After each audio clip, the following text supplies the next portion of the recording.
Le monde se divise en deux sortes de choses, les choses qu'on voit et celles qu'on ne voit pas. À moins d'être un dieu ou une sorte de voyeur privilégié, nous sommes incapables de tout voir en même temps, et encore moins de donner un sens à tout ce que nos yeux perçoivent, ne serait-ce qu'en une seule minute. Personne ne sait vers quoi il va. C'est seulement quand surviennent les choses qu'on regarde en arrière et qu'on essaie de donner un sens aux événements qu'on avait jusqu'alors ignorés. Voici Julie. Julie surveille son alimentation. Mais aujourd'hui, elle a envie de se faire plaisir. Aussi, elle décide de se payer une petite gâterie. Mais pourquoi se contenter d'une seule gâterie quand elle peut en avoir deux pour le même prix? Pauvre Julie.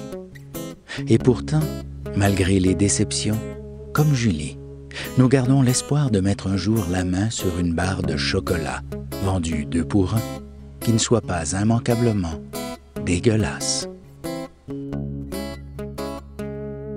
Mais est-ce que Julie a quelque chose à voir avec notre histoire?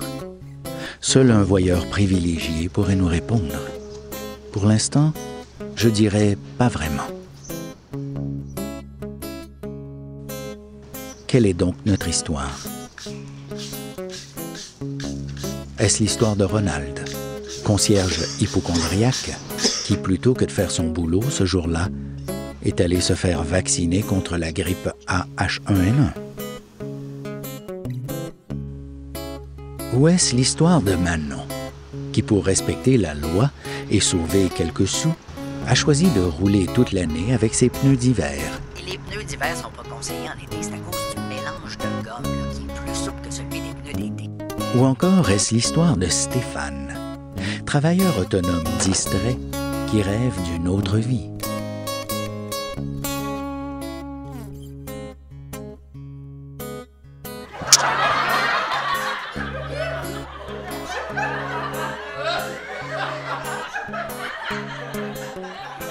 Si les pneus d'hiver sont pas conseillés en été, c'est à cause du mélange de plus souple. Pour effectuer son intervention sur les routes chauffées au soleil. La vérité est que seul un voyeur privilégié pourrait nous dire précisément quelle est notre histoire. Malheureusement, un tel être n'existant pas, nous devons continuer à avancer en nous disant que, sûrement, ces occurrences font partie de cette histoire. Sinon, que ferait-elle dans notre histoire?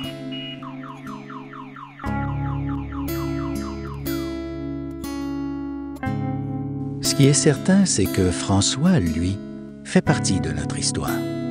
Parce que bientôt, très bientôt, il va mourir. Bien sûr, pour l'instant, il ne se doute de rien. Comment le pourrait-il, à moins de voir dans l'avenir? Personne ne peut voir dans l'avenir. Mais pas besoin d'être un voyeur privilégié pour voir dans le passé. Voici François, à 6 ans, avec sa mère. Ramasse le papier. Ramasse le papier, j'ai dit! Et le toutou? Qui va le ramasser, ton toutou? Ramasse ton camion. Ramasse tes jouets! Ramasse tes bras! Puis ramasse tout!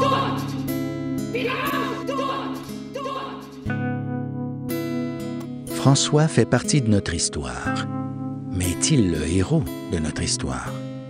Non. François n'est définitivement pas notre héros. Alors serait-ce cette fille?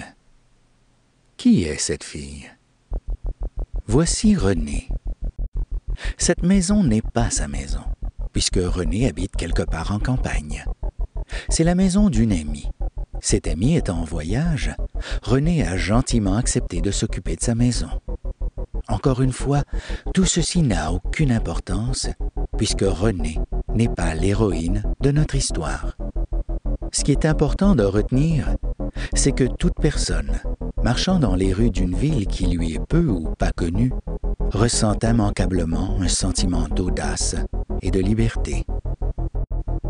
Notre héros, le voici. Le passant avec les petits yeux vicieux et la caméra. Son nom est Luc.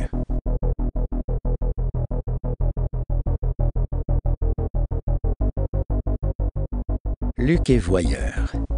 Être voyeur, ce n'est rien de bien méchant. C'est un jeu. Un jeu un peu trouble qui consiste à découvrir les choses que l'on veut nous cacher. Le but est de voir sans être vu, c'est tout.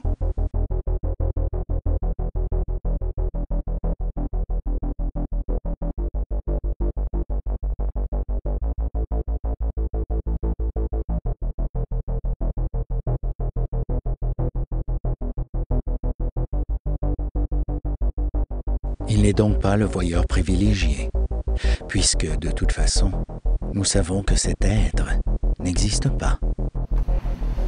En tout cas, me taper 2 heures de route pour ça, là, je suis vraiment pas sûre que ça me tente. C'est la même affaire à chaque fois. On s'engueule, là, mes soeurs sont là, ils me reprochent tout le temps plein d'affaires. Je suis jamais correct ce que je fais.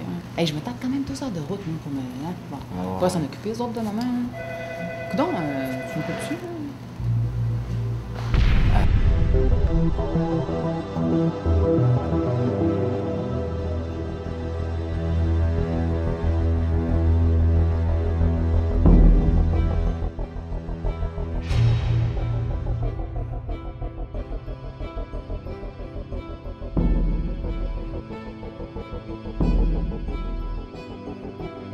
Comme pour le joueur compulsif, le voyeur doit déposer sa mise. Il ne mise pas sur des couleurs ou des chiffres, il mise sur des personnes. Quelles sont les probabilités que René donne à Luc les images de son intimité? Des images que lui, et seulement lui, aura eu le privilège de voler.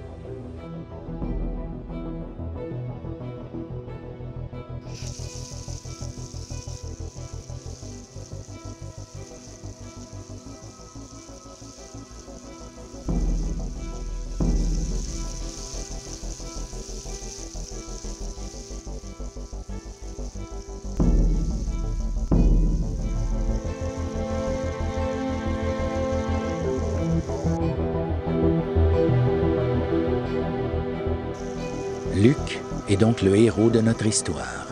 Mais même s'il est un voyeur, il ne voit pas tout. Son obsession de voir, de tout voir, finit par étouffer sa faculté de raisonner. Tout son corps semble se dissoudre. Luc n'est plus rien d'autre que ses yeux et sa caméra. Il est seul. Un être solitaire, espionnant la solitude des autres.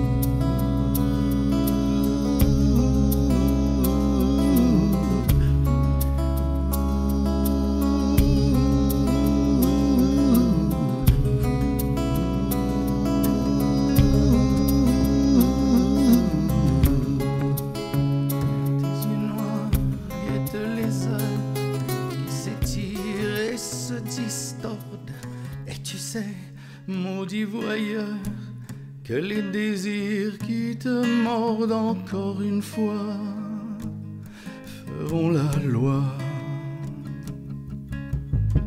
Tes yeux enfin de trouver l'image parfaite qui te comblerait. Et si tu trouves la proie offerte, ce n'est jamais ce que t'espérais, ce que tu espérais. Je te regarde sans que tu me vois, et sans savoir que je te regarde.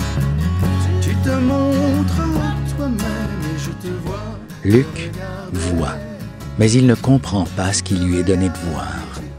La naissance d'un possible amour. Comprendre ce qu'il voit gâcherait son plaisir. Alors il se contente de regarder.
Personne ne peut tout voir, puisqu'un voyeur privilégié n'existe pas.